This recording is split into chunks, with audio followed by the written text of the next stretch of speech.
గ్రంథంలో నుంచి రెండవ రాజుల గ్రంథం 20వ అధ్యాయం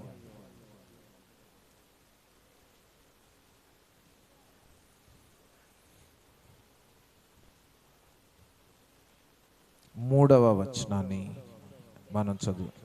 యెహోవా యథార్థ హృదయుడనై సత్యముతో నీ సన్నిధిని నేనెట్లు నడుచుకొంటినో, నీ దృష్టికి అనుకూలముగా సమస్తమును నేనెట్లు జరిగించితినో కృపతో జ్ఞాపకము చేసుకొనమని హిజ్కియా కన్నీళ్లు విడుచుచు యెహోవాను ప్రార్థించెను.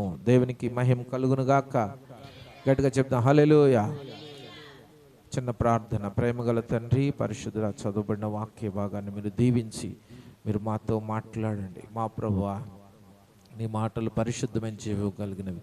నువ్వు మాట్లాడితే మేము బ్రతుకుతాం కనుక నీ మాటల్లో ఉన్న సత్యాన్ని మేము గ్రహించినట్లుగా మీరు మాతో మాట్లాడి మాకు బోధించమని యేసునామమున మనవులు వేడుకుంటున్నాము తండ్రి, ఆమేన్. హల్లెలూయా చెప్తాం గట్టిగా హల్లెలూయా. హిజ్కియా చేసిన ప్రార్థనల్లో ఒక ప్రార్థన మనము ప్రభునందు ప్రియులరా చదువుకున్నాం.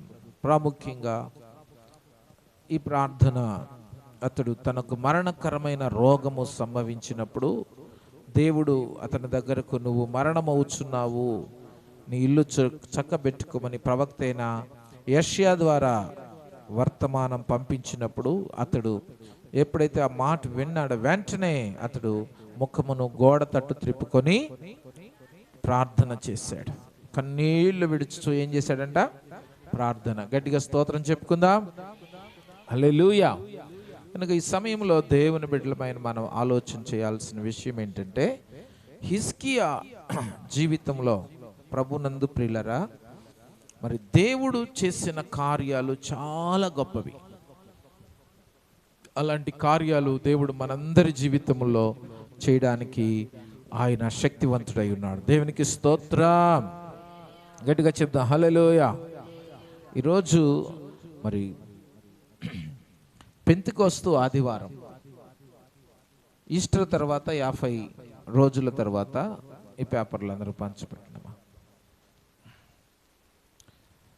యేసుక్రీస్తు ప్రభువారు తన శిష్యులకు ఆజ్ఞాపించినట్లుగా మీరు తండ్రి యొక్క వాగ్దానం కొరకు కనిపెట్టమని చెప్పినప్పుడు ఆ తండ్రి యొక్క వాగ్దానం కొరకు వారు కనిపెట్టినప్పుడు పెంతెకొస్తు పండుగ దినమున అపోస్తల కార్యము 2వ అధ్యాయంలో పరిశుద్ధాత్మ దేవుడు కూడి ఉన్న 120 మంది మీదకి దిగి వచ్చినప్పుడు సంఘము ఆవిర్భవించింది. దేవునికి స్తోత్రం. అంటే ఈరోజు చర్చ్ బర్త్డే అన్నమాట. సంఘము పుట్టిన రోజు. ఏమని చెప్పుకోవచ్చు చెప్పండి? ఆవిర్భవించిన రోజు. దేవునికి స్తోత్రం. గట్టిగా చెప్పండి హల్లెలూయా. కొన్నిసార్లు ఈ గ్లోబల్ డే ప్రేయర్ చేస్తున్నప్పుడు కేక్ కూడా తెచ్చి కట్ చేపిస్తారు, చర్చి బర్త్డే అన్నట్టుగా. ప్రైజ్ ది లార్డ్ హల్లెలూయా. కనుక ఈరోజు మరి ప్రతి సంవత్సరం కూడా మరి తాడేపల్లి ఫెలోషిప్ ద్వారా ఈ యొక్క ప్రార్థన నిర్వహించబడతా ఉంది.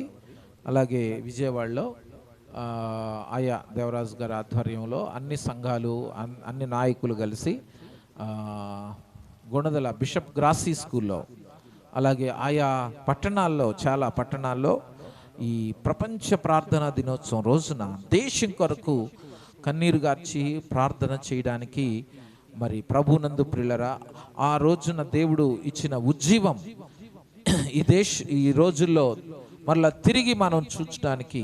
ఎందుకంటే ప్రభు వాగ్దానం ప్రకారంగా తొలకరి వర్షమును కడవరి వర్షమును ఆయన జకర్యా 10:1 ప్రకారంగా మనం చూస్తే తొలకరి వర్షమును కడవరి వర్షమును ఆయన తొలకరి వర్షంగా మరి అపోస్తులుల కాలములో ఆయన తన పరిశుద్ధాత్మను అందరి మీద కృమ్మరించాడు. కడవరి వర్షంగా ఈ దినాల్లో ప్రజలందరూ దేవుని తట్టు తిరిగి మారు మనసు పొంది చూడండి, యేసయ్య రక్షకుడైన దేవుడని తెలుసుకునేటట్లుగా మరి ప్రభునందు ప్రియుల ఆ ఉజ్జీవాన్ని, ఆ అభిషేకాన్ని చూడాలని ప్రభునందు ప్రియులరా ఎంతైనా ప్రార్థన చేయాల్సిన బాధ్యత, భారం మన మీద ఉంది. దేవునికి స్తోత్రం. ఆ ఉజ్జీవం యొక్క సూచనలు ఆయా కాలాల్లో దేవుడు చూపిస్తూ పరిశుద్ధాత్మ చేత నింపుతూ వచ్చాడు ప్రభునందు ప్రియులరా. అయితే ఆ ఉజ్జీవం యొక్క పరిపక్వత, లేకపోతే ఆ చివరి దశను, ఈ ఉద్యమం యొక్క చివరి దశని దినాల్లో మనము చూచుదుముగాక. దేవునికి స్తోత్రం. హల్లెలూయా. అప్పుడు సంఘము ప్రభు రాకడకై సిద్ధపడి ఆయనను ఎదుర్కొనడానికి శక్తి కలిగిందిగా మారుతుంది.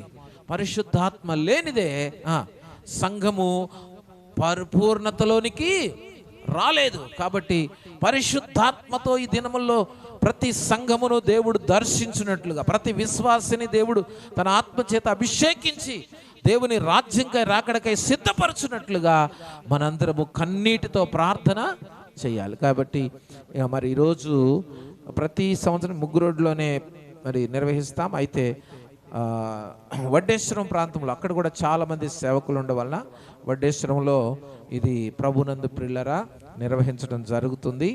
కాబట్టి సాయంత్రం మరి 6 గంటలు, ఇక్కడ 5 అని వేశారు కానీ 6 గంటల నుంచి ప్రారంభించబడుతుంది. కాబట్టి అవకాశం ఉన్న వాళ్ళందరూ, వెహికల్స్ ఉన్న వాళ్ళందరూ రండి. తప్పగా కొద్దిసేపు పాల్గొని ప్రార్థించి, దేశం కొరకు ప్రార్థించి ప్రభువును గణపరచాలని ప్రేమపూర్వకంగా మనవి చేస్తున్నాం. హల్లెలూయా. ముఖ్యంగా చక్కటి వర్తమానం పరంజ్యోతి గారు అబ్బాయి స్పర్జన్ రాజు గారు అంటే పిఎల్ పరంజ్యోతి గారు అంటారు, తెలుసా? పిఎల్ పరంజ్యోతి గారు అంటే ఎవరికి తెలుసు? ఓకే, సంతోషం. పిఎం సామ్యుల్ గారు అంటే ఎవరు తెలుసు? పిఎం సామ్యుల్ గారు. పిఎం నేను చూడలేదు, పరంజ్యోతి గారిని అయితే చూశాను, ఫోటో చూసాం. ఐపీసీ ఉజ్జీవ కీర్తనలో ఆయన ఫోటో కనపడింది. కేరళ నుంచి మరి ఆయన పరిశుద్ధ ఆత్మ అభిషేకాన్ని పొంది ఇక్కడికి వచ్చి కేరళలో మొదట కొన్ని సంవత్సరాలు సేవ చేశారు. ప్రభు దర్శనాన్ని బట్టి ఏలూరులో ప్రారంభించారు. ఆ తర్వాత విజయవాడలో ప్రారంభించి ఐపీసీ అనే ఇండియన్ పెంతెకోస్తు చర్చ్ అనే దాన్ని స్థాపించి మరి మన ముఖ్యంగా మన ఆంధ్రప్రదేశ్ అంతా కూడా గొప్ప పరిశుద్ధాత్మ ఉజ్జీవాన్ని గురించిన సంఘాలను ఆయన స్థాపించడం జరిగింది. దేవునికి స్తోత్రం. హల్లెలూయా. కాబట్టి ఆయనతో పాటు ఇక్కడికి వచ్చిన తర్వాత మచిలీపట్నంలో మరి పిఎల్ పరంజ్యోతి గారు, వాళ్ళది మచిలీపట్నం. అక్కడ నుంచి ఆయన కూడా చిన్నప్పుడు దేవుని ఆత్మచేత తాకబడి మరి వారితో కలిసి పరిచర్య చేశారు. వారి కుమారుడు స్పర్జన్ రాజు గారు. దేవునికి స్తోత్రం. హల్లెలూయా. నేను చిన్నపిల్లవాడుగా ఉంటున్నప్పుడు కాటూరు థామస్ గారని విజయవాడ చర్చికి మేము వెళ్ళేవాళ్ళం. అది వుడ్పేటలో ఉండేది. వుడ్పేట అంటే గిరిపురం పక్కనే వుడ్పేట. ఆ వుడ్పేటలో ఉండేది. అప్పుడు ఒకసారి ఒక ఉపవాస ప్రార్థనలకు పిలిచినప్పుడు ప్రభునందు, నేను చాలా చిన్నపిల్లవాడిగా ఉంటాను, అంటే 10-12 ఇయర్స్ అనమాట. యవనస్తులైన వారు చూడండి, మరి కొంతమంది చక్కగా ప్రార్థనా పరులుగా, ప్రార్థన ఆసక్తి కలిగిన వారు వచ్చి ప్రార్థన చేస్తున్నప్పుడు, ఆయన వాక్యం చెప్తున్నప్పుడు మొట్టమొదటిసారిగా దేవుని ఆత్మ చేత నింపబడి అంతెత్తు పైకి చూడండి, ఇప్పుడు మన సీలింగ్ ఎంత ఎత్తుందో అంతెత్తు పైకి ఎగురుతూ ఆత్మతో నింపబడి భాషలు మాట్లాడారు. దేవునికి స్తోత్రం. గట్టిగా చెప్దాం హల్లెలూయా. అటు మంచి చక్కటి ప్రభు విదేశాల్లో చాలా కాలం పరిచర్య చేశారు.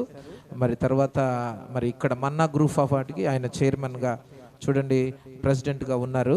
కనుక ఘనమైన దైవ సేవకులు, దేవునికి మహిమ కలుగును గాక. కనుక ఈ ప్రార్థనలు మీరు పాల్గొనాల్సిందిగా ప్రేమపూర్వకంగా మనవి చేస్తున్నాను.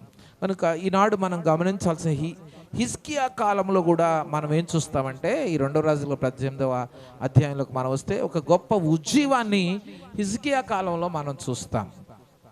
ప్రభునందు ప్రియులారా, ఇశ్రాయేలు రాజులు యూదా రాజులు, వీటి గురించి మనం ఇంతకుముందు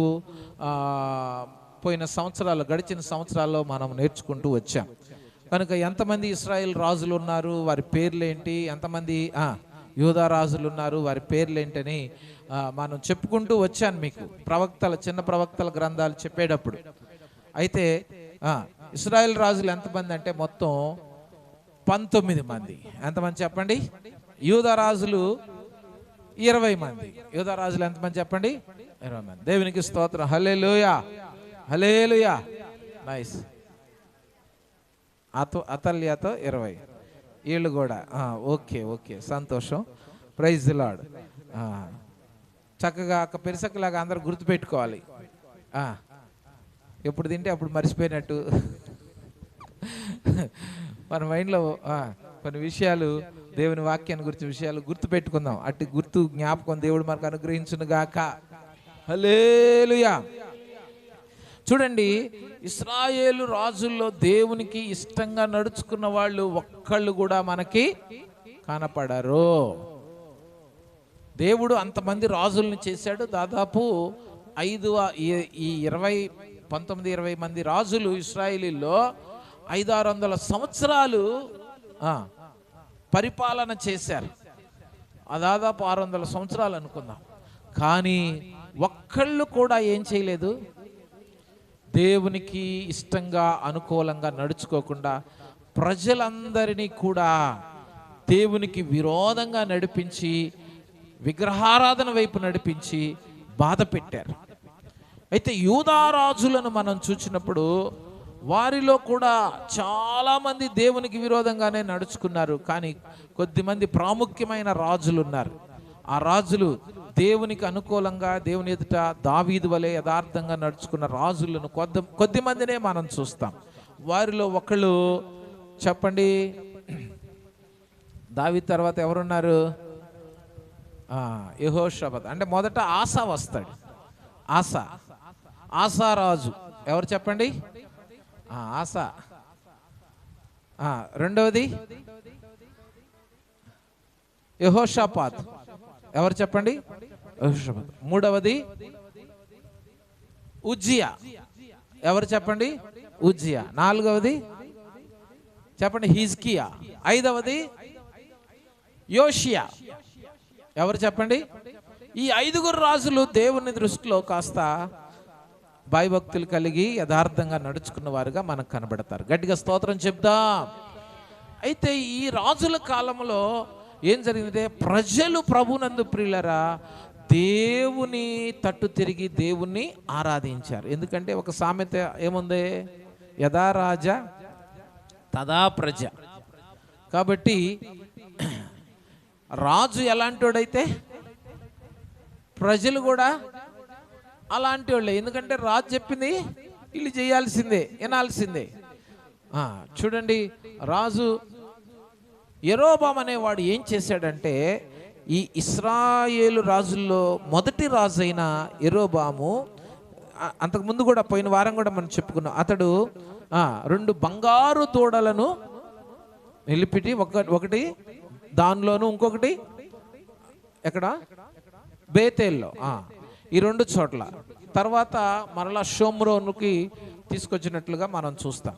అయితే మనం ఆలోచన చేయాల్సిన విషయం ఏంటంటే, ఈ యెరోబాము యొక్క ఇశ్రాయేలు దేవుడైన యెహోవాకు విరోధముగా యెరోబాము చేసిన పాపమును జరిగిస్తూ ఇశ్రాయేలు అందరూ వచ్చినట్లుగా ప్రతి ఒక్క రాజు దగ్గర ఈ రాజుల గ్రంథాలు చదువుతున్నప్పుడు వీరందరూ కూడా యెరోబాము పాపాన్ని అనుసరిస్తూ వచ్చారు. కానీ ఇది తప్పు, ఇది పాపము అని ఎవరు కూడా లెక్క చేయలా, ఏమాత్రం వినలా. ఎంతమంది ప్రవక్తలు వచ్చినా ఏం చెప్పినా వాళ్ళు వినకుండా ఏం చేస్తానే వచ్చారు. రెండవది యూదారాజులు వారు యెరోబాము యొక్క పాపముతో పాటు చుట్టుప్రక్కల ఉన్న బయలుదేవతలను, అషారాదేవి దేవతలను, ఇంకా చుట్టుప్రక్కల ఉన్న అన్ని దేవతలను పెట్టుకొని విగ్రహారాధన చేస్తూ విగ్రహారాధికులు చేసిన దుర్మార్గమైన ప్రతి దుష్ట కార్యాలను వారు జరిగిస్తూ వచ్చారు. అయితే యూదారాజుల కాలంలో ప్రభునందు ప్రియులరా సొలొమోను, దావీదు తర్వాత ఎవరు చెప్పండి? సొలొమోను ఏం చేశాడు అంటే, మొదట కొంతకాలం సొలొమోను చాలా మనం చూసాం కదా, షేబారాణి గురించి కూడా. షేబారాణి కాలంలో మనం చూసినప్పుడు అతడు చక్కగా దేవుని ఆరాధన చేస్తూ వచ్చాడు. రాను రాను అన్యులైన భార్యలను చేసుకొని వారు ప్రభునందు సంతోష పెట్టడానికి వారి యొక్క దేవతలకు దేవుళ్లకు ఉన్నత స్థలాలను కట్టించాడంట. ఏం కట్టించాడంట? ఎందుకంటే అంటే ఉన్నత స్థలాలు లేక వారి యొక్క దేవత గుళ్ళు అని కూడా మనం అనుకోవచ్చు. కనుక ఆ కొండల మీద, ఆ పర్వతాల మీద అక్కడక్కడ వాళ్ళు బలి అర్పించడానికి, తర్వాత అక్కడొక చూడండి ప్రభునందు వాళ్ళు గుళ్ళు లాంటివి కట్టాడు. వాటిని ఏమన్నారంటే ఉన్నత స్థలాలు. కనుక మనం ఇక్కడ ఆలోచన చేయాల్సిన విషయం ఏంటంటే, ఆ ఉన్నత స్థలాల్లో ఉన్న యెరూషలేములో దేవాలయం ఉంది, మందిరం ఉంది. కానీ యెరూషలేము చుట్టుప్రక్కల ఏం చేస్తా ఉన్నారు? అన్య దేవతలకు ఆరాధన. చూడండి, అన్య దేవతలను సేవిస్తూ వాటిని బలులు అర్పిస్తూ, ఎవరిష్టం వాళ్ళదండి, ఎవరిష్టం వాళ్ళది అన్నట్లుగా అయిపోయింది. కానీ దేవుడు ఇశ్రాయేలు ప్రజలను చెప్పింది ఏంటంటే, నేను మీకు ఇచ్చిన ఈ దేశంలో ఎందుకు ఇక్కడున్న ప్రజలందరినీ హతము చేసి ఈ దేశాన్ని మీకు ఇచ్చానంటే, చెప్పండి, ఇక్కడ వారు చేసిన పాపము నా దృష్టికి ఘోరమైంది కనుక నేను వారందరిని ఏం చేశాను? మీ చేత హతము చేయించాను. కనుక ఇశ్రాయేలు కానాను దేశానికి వెళ్ళినప్పుడు అక్కడ చాలామంది చాలా జాతుల ప్రజలు ఉన్నారు, అన్యజాతి ప్రజలు ఉన్నారు.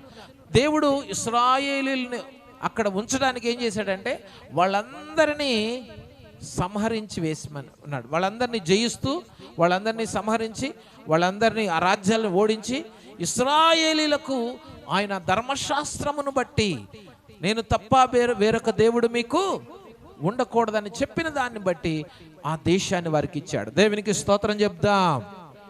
గట్టిగా చెప్పండి హల్లెలూయా. కాబట్టి ఈ సమయంలో మనం ఆలోచన చేయాల్సిన విషయం ఏంటంటే, జాగ్రత్తగా వినండి. కొద్ది నిమిషాలు నేను చెప్తాను, జాగ్రత్తగా మీరు వినాలి. ఏమిటంటే చూడండి, ఇప్పుడు 18వ అధ్యాయంలో హిజ్కియాను గురించి ఈరోజు కొన్ని విషయాలు మనం నేర్చుకుందాం. 2వ వచనం నుంచి చూచినప్పుడు, అతడు ఏలనారంభించినప్పుడు 25 ఏండ్ల వాడై, 18వ అధ్యాయం 2వ వచనం, 2వ రాజుల గ్రంథం 18:2. అందరు తీసారా? చదవండి ఎవరైనా ఒకళ్ళు.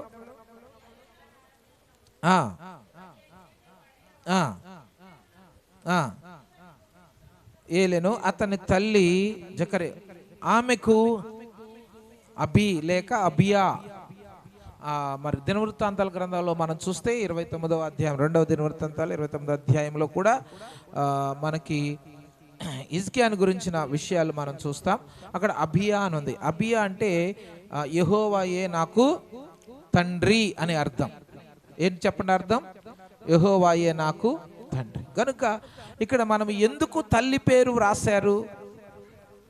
ఆ తల్లి చూడండి, అతని తల్లి జకర్యా కుమార్తె, అంటే ఆ తల్లి యొక్క తండ్రి పేరు కూడా హిజ్కియా తల్లి అబియా, ఆమె తండ్రి జకర్యా. జకర్యా అంటే అర్థం యెహోవా జ్ఞాపకము చేసుకునేవాడని అర్థం. యెహోవా జ్ఞాపకం. కనుక చక్కటి ప్రభునందు ప్రియులరా, చక్కగా తన కుమార్తెను పెంచాడు జకర్యా. ఆమె తన కుమారుని కూడా ఏం చేసిందంటే దేవుని కొరకు పెంచింది. దేవునికి స్తోత్రం చెప్దాం. హిజ్కియా యొక్క తండ్రి పేరు ఆహజు. ఏం చెప్పండి? ఇతడు దేవుని దృష్టికి ఎంతో దుర్మార్గముగా నడిచినట్లు మనకు తెలుస్తుంది. అయితే హిజ్కియా మాత్రం అలాగూ నడుచుకోలేదు. ఎలా నడుచుకున్నాడంట? 3వ వచనంలో చూస్తున్నాం. అతడు తన పితరుడైన దావీదు చేసినట్లు దృష్టికి పూర్ణముగా నీతిని అనుసరించెను. దేవునికి స్తోత్రం. ఎలా అనుసరించాడంట? పూర్ణముగా.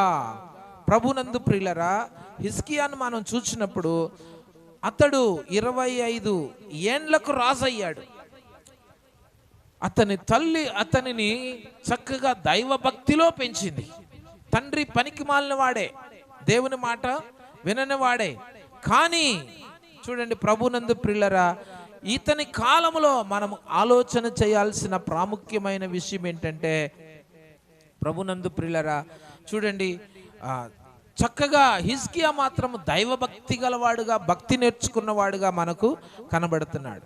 ఎందుకు నేను ఈ మాటలు చెప్తున్నాను అంటే, మీరు జాగ్రత్తగా వినండి. భయభక్తులు కలిగి భక్తి చేస్తూ దేవుని సన్నిధిలో భయముతో భక్తితో నడుచుకోవటము ఆశీర్వాదానికి మూలము. దేనికి మూలం చెప్పండి? ఆమేన్, హల్లెలూయా.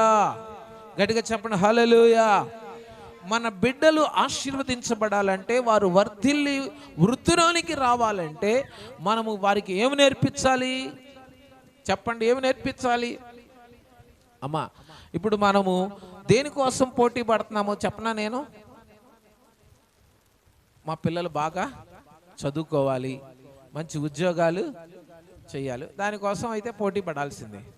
అంత మాత్రమే కాదు, మా పిల్లలు మా చుట్టూ ఉన్న వాళ్ళ మధ్య ఒక రేంజ్లో ఉండాలి, ఒక స్టేటస్ కనబడాలి.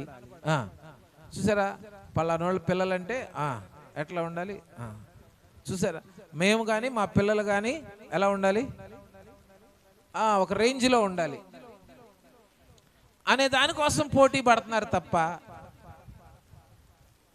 మేము మా పిల్లలకి భక్తి నేర్పించాలి, అది వాళ్ళు మా దగ్గర నుంచి నేర్చుకోవాలి. మేము భక్తి కలిగి ఉంటే మా పిల్లలు భక్తి కలిగి ఉంటారు. ప్రియులరా, భక్తిని మనము నేర్పించడం చాలా ప్రాముఖ్యమైనది. దేవునికి స్తోత్రం చెప్దాం, హల్లెలూయా. ఎందుకంటే మనము మన పిల్లల్ని ఒక రేంజ్లో నిలబెట్టేది ఎవరు? దేవుడు, మనం కాదు. ఆ విషయాన్ని మనం గుర్తుపెట్టుకోవాలి. ఒక స్టేటస్ మనకు రావాలంటే మనకు ఆ స్టేటస్ ఇచ్చేది ఎవరు? ఆమేన్, హల్లెలూయా. దావీదుకు స్టేటస్ ఇచ్చింది ఎవరు? గొర్రెలు కాసుకునేవాడు, కానీ మహారాజు. ప్రైజ్ ది లార్డ్, హల్లెలూయా. అలాగే మనము చూడండి, బైబిల్ గ్రంథంలో గొప్పవాళ్ళైన ప్రతి ఒక్కరు కూడా దైవ భయం కలిగి భక్తితో దేవుని సేవించిన వారే. కనుక ఇక్కడ మనం చూస్తే ఇతని గురించిన కొన్ని మాటలు మనం గమనిస్తాం. అతడు నీతిని అనుసరించి దేవుని దృష్టికి పూర్ణంగా నడుచుకున్నవాడు అని మొదటి మాట చూస్తున్నాం. చూడండి, అతడు యథార్థంగా ఎలా నడుచుకున్నాడో కింద వచనాల్లో మనం చూస్తే, ఉన్నత స్థలములను పడగొట్టి, విగ్రహములను పగలగొట్టి, దేవతా స్తంభములను పడగొట్టి, మోసే చేసిన ఇత్తడి సర్పమును చిన్నాభిన్నములుగా దానికి ఇశ్రాయేలీలు నెహుష్టాన్ అని పేరు పెట్టి, గనుక ఇక్కడ మనం గమనిస్తే చూడండి, ఇంతకు ముందు పూర్వం రాజులు, అరే ప్రజలందరూ కూడా మన పక్షంగా ఉండి మనం రాజుగా ఉండాలంటే అందరినీ సంతోష పెట్టాలి. ఇప్పుడైనా ప్రతి ఒక్కళ్ళు రాజకీయ నాయకులు ఏమంటారు చెప్పండి? ప్రజలు ముస్లింల దగ్గరికి వెళ్ళినప్పుడు ముస్లింల, హిందువుల దగ్గరికి వెళ్ళినప్పుడు హిందువులాగా, లేకపోతే ఇంకొకళ్ళ దగ్గర. కానీ వాస్తవానికి జీవం గల దేవుణ్ణి సేవించేవారు, నేను చూడండి అందరి ప్రజల ఎదుట ఈయన గొప్ప దేవుడని, ఈయన శక్తిమంతుడని ప్రభు నన్ను చెప్పాలి అంటే ఆయన పోస్ట్ ఏమైపోద్దో నని భయం, పదవి ఏమైపోద్దోనని భయం. కనుక మనం ఆలోచన చేయాల్సిన ప్రాముఖ్యమైన విషయం ఏంటంటే, ఇతడు ఏం చేశాడో తెలుసా? ఉన్నత స్థలాలన్నీ, ఆమేన్, హల్లెలూయా. గట్టిగా చెప్పండి, హల్లెలూయా. కాబట్టి మనం గమనించాల్సిన విగ్రహాలను పగలగొట్టి, దేవతా స్తంభాలను పడగొట్టి, ఇత్తడి సర్పం, మోషే చేసిన ఇత్తడి సర్పాన్ని కూడా ఆ రోజున మోషే ప్రభునందు ప్రియుల వారు పాపం గుర్తు చేసి పశ్చాత్తాపడటానికి ఇత్తడి సర్పాన్ని వాళ్ళు దీన్ని దేవతగా చేసి దానికి ఏం చేస్తున్నాడంట? ఇత్తడి సర్పానికి ధూపం వేసేస్తున్నారంట. ఏది దొరికితే అది దేవుడే. ఈజీగా దేవుని పట్ల భయం కలిగి పాపాన్ని విడిచిపెట్టి పరిశుద్ధ జీవితం జీవించి దేవుని ఆజ్ఞలను అనుసరించి నడుచుకోవాలంటే మాత్రం కష్టం, చాలా కష్టం. అరే ఒక జాతర చేస్తున్నాం, పండగ చేస్తున్నాం, సందాలు వేసుకుందామంటే టగటగా సందాలు పోగైపోతాయి, టగటగా ఇక బీభత్సంగా ఎంత చేయగలిగితే అంత చేస్తారు. అట్లా కాకుండా మనందరం నీతిగా ఉండాలి, యథార్థంగా ఉండాలి, పవిత్రంగా ఉండాలి, పరిశుద్ధంగా ఉండాలి, భయంతో భక్తితో సేవించాలి, దేవుణ్ణి స్తుతించి ఆరాధించాలి, దేవుని సన్నిధిలో దేవుని సంతోషపెట్టే విధంగా దేవుని ఎదుట నిలబడాలి, దేవుని ఘనపరుస్తూ బ్రతకాలి. అంటే మాత్రం అది చూడండి, ప్రభునందు ప్రియమైన దేవుని బిడ్డలారా, ఈ సమయంలో మనం ఆలోచన చేయాల్సిన విషయం ఏంటంటే, నిజముగా ఇతడు దేవుని మీద 18:5 చూస్తున్నాము. చూస్తే రెండవది ఇతడు చూస్తే ఇతడు ఇశ్రాయేలు దేవుడైన యెహోవా యందు విశ్వాసం ఉంచిన వాడు. చూడండి ఇతడు చూడండి ఎలాంటి వాడు అంటే చెప్పండి, విశ్వాసం. తర్వాత అతని తర్వాత రాజులలో అతని పూర్వీకులైన రాజుల్లోనూ అతనితో సమమైన వాడు. అతడు యెహోవాతో ఆయన వెంబడించుట్లో వెనుక తీయక మోషేకు ఆజ్ఞాపించిన ఆజ్ఞలన్నిటినీ, కావున యెహోవా అతనికి తాను వెళ్ళిన చోటెల్లా అతడు జయము పొందెను. దేవునికి స్తోత్రం. ఆ తర్వాత అంత మాత్రమే అష్షూరు రాజుకు సేవ చేయకుండా అతని మీద తిరగబడ్డాడు. అంత మాత్రమే కాదు, అతడు గాజా పట్టణముల వరకు దాని కాపర్ల గుడిసెల యందేమి ప్రాకారములు గల పట్టణం అతడు అంతటను ఫిలిస్తీయులను, ఆమేన్ హల్లెలూయా. ఎందుకంటే యెహోవా అతనికి తోడుగా ఉండి తాను వెళ్ళిన చోటెల్లా ఏమిస్తున్నాడు? ఆమేన్ హల్లెలూయా. నువ్వు రాసే ప్రతి ఎగ్జాములో జయము రావాలంటే, ప్రతి చెప్పండి, నువ్వు చేసే ప్రతి పనిలో ఆశీర్వాదం కలగాలి అంటే ప్రభునందు ప్రియులారా ఏం కావాలి? దేవుని విశ్వాసంతో, యథార్థ హృదయంతో దేవుని పట్ల విశ్వాసం కలిగి నడుచుకోవాలి. యథార్థ హృదయంతో నడుచుకోవాలి. మన విశ్వాసం ఈ రోజున, మన భక్తి, మన యథార్థత ఎలా ఉంది ఒకసారి మనం ఆలోచన చెయ్యాలి. అతడు దేవుని దృష్టికి అనుకూలముగా ఏమని ప్రార్థన చేశాడు? యథార్థంతో ఎలా నడుచుకున్నానో నీ దృష్టికి అనుకూలంగా సమస్తాన్ని నేను ఎట్లా జరిగించానో. కనుక దేవుని యొక్క ప్రభువును విశ్వాసం కలిగి దేవుని ఆజ్ఞలను అనుసరించి దేవుని చిత్తాన్ని చేయడానికి తన హృదయాన్ని సమర్పించుకోవడం మాత్రమే కాదు, రెండవదిగా అతడు దేవునికి అనుకూలంగా కూడా నడుచుకున్నాడు. మనం గమనిస్తే 2వ దినవృత్తాంతాల గ్రంథంలో ఒక మాట ఉంటుంది, 29 నుంచి మనం చూస్తే,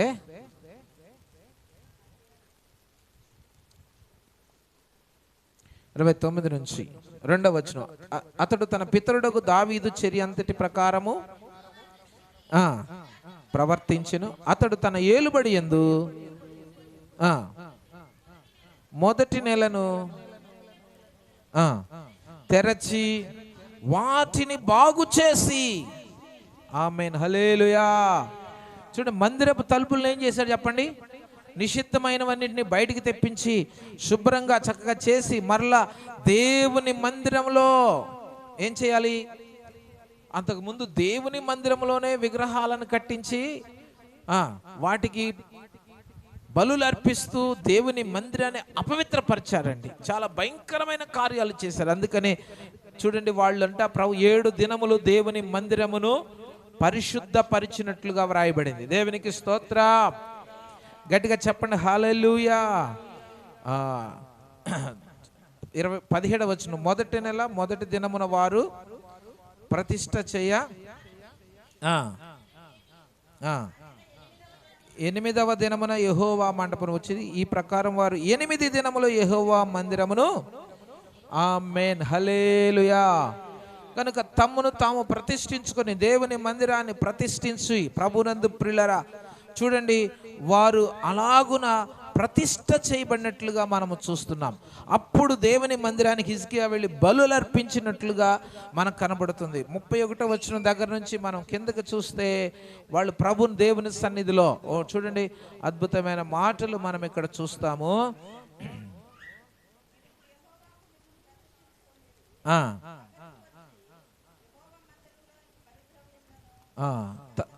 చాలు. తర్వాత 30వ అధ్యాయంలోకి మనం వచ్చినప్పుడు వారు పస్కా పండుగ ఆచరించారు. ఏం ఆచరించారు చెప్పండి? పస్కా. చూడండి, పస్కా పండుగ కూడా అంటే దేవుడు మమ్మల్ని రక్షించాడండి, ఐగుప్తు నుండి కాపాడండి, మేము పాపం నుండి శాపం నుంచి విమోచించబడ్డాము, దేవుడు మమ్మల్ని రక్షించాడు అని సూచనగా చెప్పండి పస్కా ఆచరించాలి. కానీ పస్కాను గురించే వాళ్ళు ఏం చేశారంట? మర్చిపోయారు. అయితే హిజ్కియా వచ్చిన తర్వాత మరలా ఏం చేశాడు? ప్రతి సంవత్సరము ఆచరించేటట్లుగా. దేవునికి స్తోత్రం. గట్టిగా చెప్పండి హల్లెలూయా. కనుక వాళ్ళు చక్కగా పస్కాను ఆచరించి దేవుని కనుక 31వ అధ్యాయంలోనికి వాళ్ళు వస్తే దేవుని మందిరంలో చూడండి కావలసిన ప్రతిష్ఠిత వస్తువులన్నీ కూడా తీసుకుని వచ్చారంట. ఏం చేశారంట? గట్టిగా చెప్పండి, హల్లెలూయా చెప్పండి. దేవుని మందిరానికి బలులు అర్పించడానికి ప్రభునందు ప్రియులారా అవన్నీ కూడా వారి వారి వంతుల ప్రకారము, రాజుగారేంటి, ప్రజలేంటి, అందరూ. అందుకనే 10వ వచనం చూడండి, యెహోవా మందిరంలో జనులు కానుకలు తెచ్చుట, మేము సమృద్ధిగా భోజనము చేసినను యెహోవా తన జనులను ఆశీర్వదించినందున. ఎంత గొప్ప రాశి మిగిలింది ఏంటయ్యా! ఇంకా చూడండి, ఇన్ని బియ్యం బస్తాలు ఏంటి, ఇంత రాసి ఏంటి, ఇవన్నీ ఏంటి అంటే దేవుడు తన ప్రజలను ఆశీర్వదించినందువలన వాళ్ళు తీసుకొచ్చేస్తున్నారు. మేము ఎంత తిన్నా కూడా ఇంకా మిగిలిపోతుంది. దేవునికి మహిమ కలుగును గాక. గట్టిగా చెప్పండి, హల్లెలూయా. కనుక అన్ని విషయాలలో చూడండి, ఆఖరిగా 31, 20, 21 వచనాలు. హిజ్కియా యూదా దేశం ఇలాగున జరిగించి అనుకూలముగాను యథార్థముగాను నమ్మకముగాను, ఆమేన్ హల్లెలూయా, తన దేవుని ఆశ్రయించుటకై దేవుని మందిర సేవ విషయమందేమి, ధర్మశాస్త్ర విషయమందేమి, ధర్మమంతటి అందేమి తాను ఆరంభించిన ప్రతిపదనతో హృదయపూర్వకంగా వర్ధిల్లెను. గట్టిగా స్తోత్రం చెప్దాం.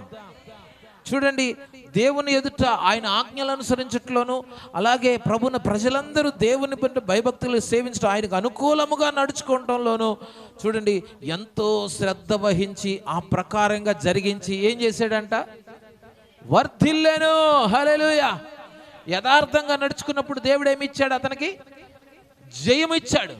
చూడండి, జయమిచ్చాడు. చుట్టుప్రక్కల అన్ని రాజ్యాల మీద ఏమిచ్చాడు అంటే అతను దేవుని ఆజ్ఞలను అనుసరించి తాను నడుచుకుంటూ ఇతరులను దేవుని వైపు త్రిప్పినప్పుడు, తర్వాత దేవుని మందిరం విషయంలో ప్రజలు భయభక్తులు కలిగి ప్రజలందరూ దేవుని ఆరాధించడానికి వారిని పురిగొల్పాడు అనమాట. తాను ఒక్కడే కాదు, అందరూ కూడా దేవుని ఆరాధించడానికి పురిగొలిగినప్పుడు దేవునికి అనుకూలంగా ప్రవర్తించిన ఆ ప్రవర్తన బట్టి దేవుడు అతను ఏం చేశాడంట?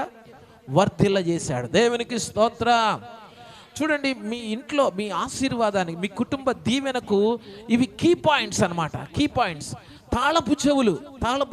వీటిని మీరు జాగ్రత్తగా చూడండి, మీ మనసులో పెట్టుకోవాలి. ఏదో పాస్టర్ గారు ఆదివారం చెప్పారులే, విన్నాంలే, వెళ్ళిపోయాంలే అంటే కాదు. మీరు ఈ తాళపు చెవులను యథార్థముగా దేవుని సేవించటం, రెండవది దేవునికి అనుకూలముగా ప్రవర్తించడం. దేవునికి స్తోత్రం. అంటే దేవుని విషయంలో, దేవుని మందిరం విషయంలో, భయభక్తులు కలిగే విషయంలో నీతో పాటు నీవు, నీ కుటుంబము అందరూ దేవుని సేవిస్తూ నమ్మకంగా ఉంటే దేవుడు నిన్ను ఏం చేస్తాడు? వర్ధిల్ల చేస్తాడు. హల్లెలూయా. ఆ తర్వాత ఇతడు దేవుని యందు ఎంత నమ్మకము వస్తాడంటే చూడండి, ప్రభునందు ప్రియులారా, మన 32వ అధ్యాయంలోకి మనం వచ్చినప్పుడు సన్హెరీబు అనే ఒక అష్షూరు రాజు వచ్చి అప్పటికే ఇశ్రాయేలు రాజ్యాన్ని చెరబట్టుకొని వెళ్ళిపోతాడు. ఇప్పుడు యూదా రాజ్యము హిజ్కియా పరిపాలన చేస్తున్నాడు. యూదా రాజ్యం మీదకి వచ్చి 3 సంవత్సరాలు ముట్టడి దిబ్బ వేసి అతన్ని భయపెట్టినా ఏమాత్రము కూడా ఇతడు భయపడలేదండి. దేవునికి స్తోత్రం. చూడండి, అతడు అంటున్నాడు 7వ వచనంలో, మీరు దిగులు పడకుడి, అష్షూరు రాజుకైనను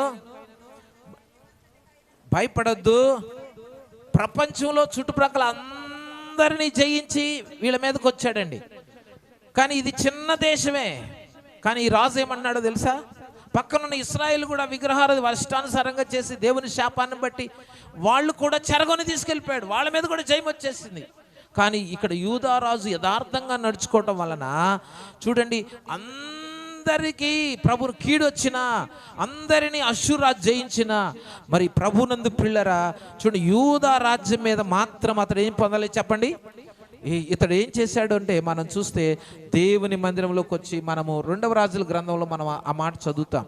2వ రాజుల గ్రంథము 21వ అధ్యాయంలో హిజ్కియా తన వస్త్రములు చింపుకొని, అక్కడ ప్రభునందు ప్రియులారా 2వ దినవృత్తాంతాల గ్రంథంలో మనం చదివినప్పుడు వాళ్ళని ధైర్యపరుస్తూ చూడండి, ఆ అష్షూరు రాజుకి మాంస సంబంధమైన బాహువే, మీకు ఇంత సైన్యం ఉంది, ఎంత బలంగా ఉన్నాం, ఇంత, కానీ మన దేవుడైన యెహోవా మనకు అండగా ఉన్నాడని చెప్పి వాళ్ళ ధైర్యపరిచినప్పుడు వారు చూడండి అందరూ కూడా హిజ్కియా చెప్పిన మాటల యందు నమ్మిక ఉంచారంట. హల్లెలూయా.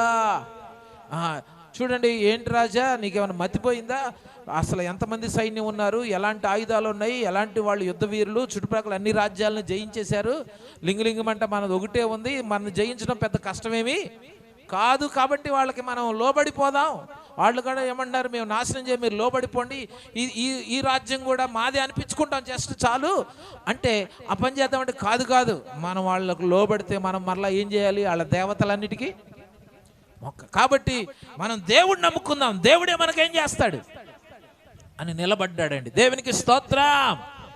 దేవుడు వారి పక్షంగా ఏం చేశాడో తెలుసా, ఎలాంటి ప్రార్థన చేశాడంటే, తన దేవుని మందిరానికి వెళ్ళి బట్టలు చింపుకొని, చూడండి వాళ్ళు దేవుని దూషిస్తూ రాసిన ఉత్తరానికి 19:14 2వ రాజులు 19:14 హిజ్కియా దూతల చేతిలోంచి ఆ ఉత్తరం తీసుకొని చదివి యెహోవా మందిరంలోకి పోయి దాన్ని విప్పి పరచి ఇట్లని కనుక ఇతడు చూడండి ప్రభుని ప్రార్థనాపరుడుగా మనకు కనబడుతున్నాడు. ఎవరు చెప్పండి?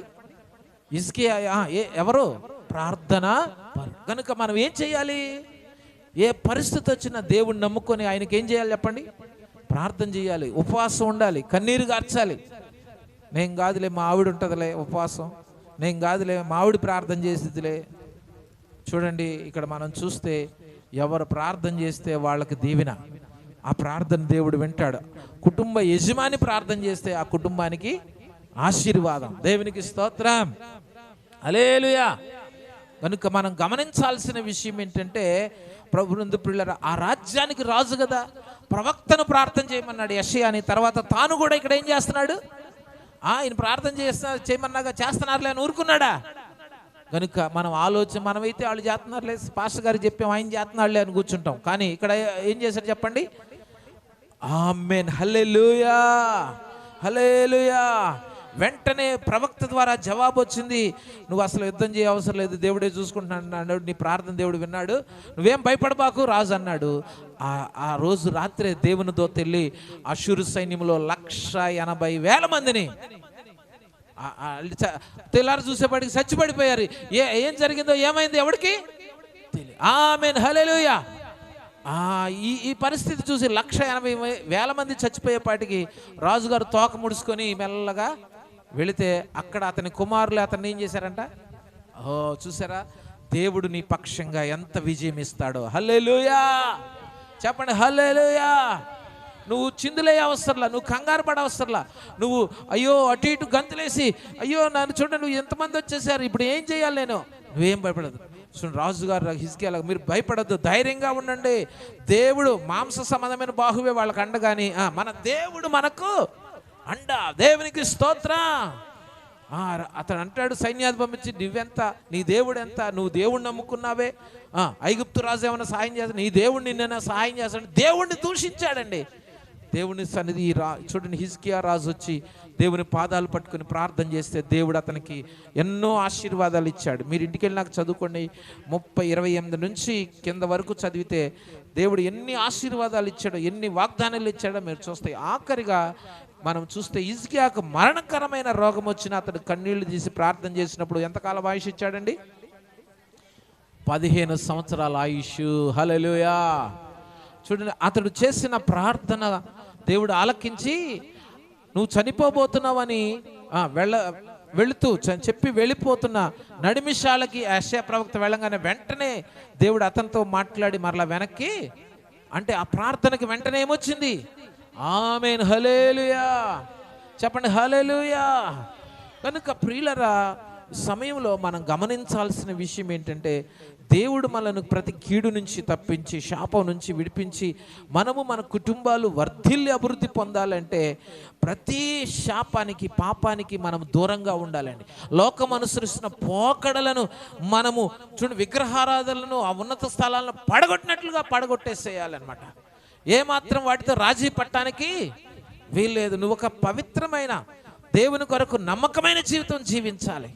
ఇంకా కొన్ని విషయాలు చెప్పాల్సినవి ఉన్నాయి, దేవుని చిత్తమై తర్వాత చెప్తాను. ప్రభునందు ప్రియులరా, ఏంటంటే ఆ రాజుగారు ప్రభునందు ప్రియులరా, అంతకుముందు ఇశ్రాయేలు రాజులు కానీ తర్వాత వాళ్ళు చూడండి తన యూదా రాజులు కానీ చేస్తున్న పాపాన్ని ఎంత మాత్రము చేయలా. వాటన్నిటిని ఏం చేశాడు? విసర్జించాడు. అంటే ఏమిటంటే అర్థం, చూడండి, ప్రభునందు తాను దేవుని కొరకు ప్రత్యేకపరచుకొని వాక్యం చెప్తున్నట్లుగా నడుచుకున్నాడు. వాక్యం చెప్తున్నట్లుగా మనం నడుచుకోవాలి. ఈ రోజుల్లో ఎవరి ఇష్టం వాళ్ళ అయిపోయిందండి, ఎవరి భక్తి వాళ్ళది అయిపోయిందండి. నా ఇష్టం వచ్చినట్లు నేను భక్తి చేస్తాను కాదు, దేవుని వాక్యానుసారంగా నడుచుకుంటే నువ్వు ఎంత దీవించబడతావో. దేవునికి స్తోత్రం చెప్పండి గట్టిగా, హల్లెలూయా.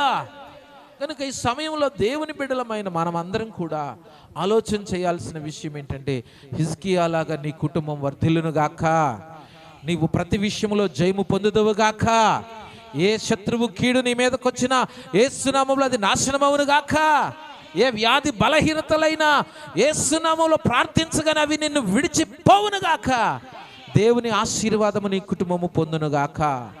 ఆమేన్. కళ్ళు మూసుకోండి, చిన్న ప్రార్థన చేద్దాం. చిన్న ప్రార్థన. ప్రేమగల తండ్రి, విన్న వాక్యం మా హృదయాల్లో ఫలింప చేయండి అయ్యా. మేము నీ సన్నిధిలో హిజ్కియా రాజు వలె యథార్థంగా నీ సన్నిధిలో యథార్థంగా నీ ఆజ్ఞలను అనుసరించి నడుచుకోవటంలో యథార్థంగా ఉండాలి దేవా. ఇదిగో నీకు అనుకూలంగా ప్రవర్తించటంలో, దేవునికి అనుకూలంగా అంటే దేవుని మందిరానికి అనుకూలంగా నడుచుకున్నాడు. దేవుని మందిరానికి అనుకూలంగా నడుచుకోవటంలో మేము యథార్థంగా ఉండడానికి మాకు సహాయం చేయండి. అలాగే మేము నిన్ను తప్ప మరి దేన్ని మేము నమ్ముకోకూడదు నాయన, నిన్నే నమ్ముకోవాలయ్యా. నీ సన్నిధిలో మేము నిలవాలి నాయన. అయ్యా ఇదిగో నీ బిడ్డలు నీ సన్నిధిలో ఉంటుండగా ప్రతి శత్రువు చేతుల నుంచి విడుదల మీరు దయచేయండి, కీడు నుంచి విడుదల దయచేయండి, వ్యాధి బాధల నుంచి విడుదల దయచేయండి ప్రభా. జయమును, ఆశీర్వాదము, వర్ధిల్లత, దీవెన, అభివృద్ధి యేసునామములో కుటుంబాలకు అనుగ్రహించమని యేసునామని మనవులు వేడుకుంటున్నాం తండ్రి, ఆమేన్. ఈ సమయంలో ఒక పాట పాడుతుండగా కానుక సమర్పణ తర్వాత ఆశీర్వాదంతో మనం ముగించుకుందాం. ఒక పల్లవి ఒక చరణం ఎవరైనా పాడేవాళ్ళు ఉంటే పాడండి. Praise the lord.